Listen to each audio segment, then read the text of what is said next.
Hello. Goodbye. It's Valentine's Day. Ayan, Valentine's Day guys. Kaya special ang ating pag-uusapan ngayon. Hindi naman mahaba pag-uusapan. Pero, pero guys, ang pag-uusapan natin ngayon ay meron po tayong kababayan na nasa Pinas. Isa po siyang politiko sa ngayon. Although our topic is not almost about politics.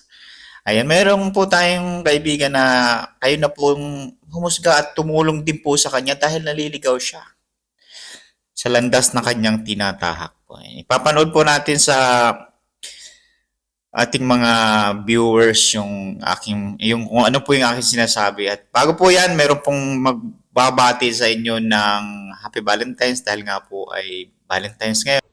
Hello बाबू happy Valentine day नहीं happy Valentine day नहीं हाँ happy vitamin day Of course, guys, kung hindi pa kayo nakaka-subscribe sa ating channel sa Facebook page as well at TikTok as well, and please subscribe to our channel and don't forget to hit the notification bell and see you on our next video.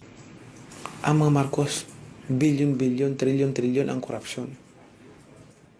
Tapos iboboto natin, talagang ang talino natin. Di ba? A few moments later. Lagi nating sinisisi ang pamilya Marcos pagdating sa korupsyon. What? Hindi ba natin nakikita na sa panahon ng Marcos, ang bansa natin number 1 sa ekonomiya? May kurap pang bansa na number 1 sa ekonomiya. Of course, guys, happy Valentine's rin. Ayan. Sa inyo lahat, happy Valentine's. Stay safe. Ayan. Sinasabi nga nila, ayan, good vibes lang tayo. Hello. Goodbye.